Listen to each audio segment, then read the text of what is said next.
اب اس کے بعد اس سورہ مبارکہ میں یہ بڑا عجیب مقام ہے اس اعتبار سے قرآن کا. عجیب اس کے معنی کیا ہے؟ دل لبھانے والا، حسین.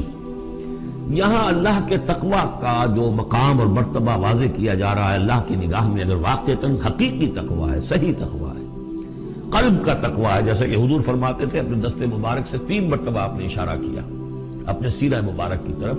التقوی ہا ہونا، التقوی ہا ہونا، تقوی یہاں ہوتا ہے. دل میں تقوی ہے تو تقوی ہے. باقی لباس اور وضاقت یہ ساری متقیوں کسی بنا لی اور اندر کا معاملہ نہیں ہے تو یہ بہروپ ہے، یہ تقوی نہیں. لیکن حقیقی تقوی ہو تو پھر اس کا کیا مقام ہے؟ اب دیکھیے پہلی بات آ رہی ہے، وَمَن يَتَّقِ اللَّهَ يَجْعَلْ لَهُ مَخْرَجًا. جو شخص اللہ کا تقوی اختیار کرے گا اللہ اس کے لیے راستہ پیدا کر دے گا. جہاں بالکل نظر نہیں آئے گا کہ کوئی راستہ، اللہ راستہ پیدا کر دے.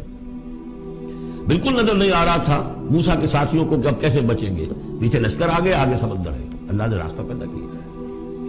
خود حضرت ابو بکر کا جو حال ہو گیا تھا کہ حضور اگر انہوں نے ذرا بھی دیکھ لیا، نیچے اپنے قدموں کی طرف بھی نگاہ ڈالی تو ہم نظر آ جائیں گے. آپ نے فرمایا لا تحزن ان اللہ معنا، راستہ نکالتا اللہ. پھر حضور گئے طائف، لیکن وہاں سے خالی ہاتھ آئے. مدینے میں اللہ نے خود ہی کھڑکی کھول دی، 6 آدمی ایمان لے آئے. آپ گئے ہی نہیں اور وہاں انقلاب بھی آ گیا. عظیم. اس اعتبار سے اللہ مخرج پیدا کرتا ہے.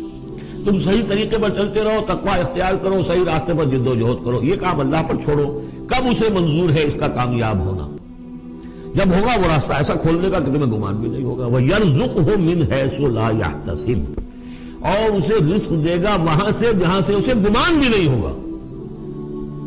اقامت دین کی جد و جہد ہو، غلبہ دین کی جد و جہد ہو، اپنے آپ کو اجل صلاتی و نسکی و محیایا و مماتی اس کا فیصلہ کرنا ہو تو سب سے بڑی رکاوٹ آتی کھائیں گے کیا؟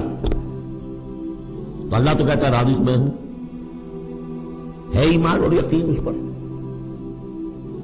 کر کے دیکھو تو صحیح، اس پر اعتماد تو کرو. لیکن یہ کہ اس پر اعتماد کرنا، توکل، بڑی مشکل بات ہے. وہ تو جتنا ایمان ہوگا اتنا ہی اعتماد ہوگا، اور گہرا ایمان ہوگا گہرا اعتماد ہوگا. وَمَن يَتَّقِ اللَّهَ يَجْعَلْ لَهُ مَخْرَجًا وَيَرْزُقْهُ مِنْ حَيْثُ لَا يَحْتَسِبُ وَمَن يَتَوَكَّلْ عَلَى اللَّهِ فَهُوَ حَسْبُهُ. یہ تو ابھی تقوی والے کی بات ہے کہ وہ وہاں سے رزق دے گا جہاں سے اسے ملے گا بھی نہیں. اور جس نے اللہ پر توکل کر لیا تو وہ اس کے لیے بہت کافی ہو جائے گا. توکل کر کے تو دیکھو، حسبہ وہ اس کے لیے کافی ہے. یہاں تک فرمایا ہے حدیث قدسی میں، حدیث میں، من کان فی حاجت اخیہ کان اللہ فی حاجتہ. اگر کوئی مسلمان اپنے کسی بھائی کی ضرورت پوری کرنے میں لگ رہا ہے، اپنا وقت صرف کر رہا ہے، اللہ اس کی ضرورت پوری کرنی شروع کر دیتا ہے.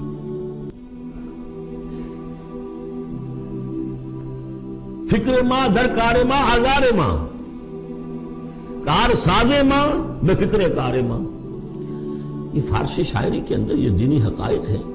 کار ساز ماں بے فکر کار ماں، میرا کارساز میرے کاموں کی فکر کر رہا ہے، میں نے اپنے آپ کو اس کے کام کے لیے لگا دیا.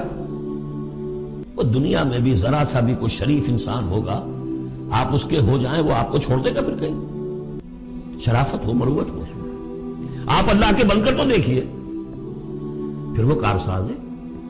کارساز ماں بے فکر کار ماں، فکر ماں در کار ماں آزار ماں. جب میں اپنے معاملات کی فکر خود کرتا ہوں، کوئی نہ کوئی ٹھوکر کھاتا ہوں، کوئی نہ کوئی غلطی کرتا ہوں، آزار اپنے سر کے اوپر پیدا کر لیتا ہوں. اپنے آپ کو حوالے کرو. اس کا نام ہے تفویض الامر الی اللہ. افوض امری الی اللہ ان اللہ بصیر بالعباد.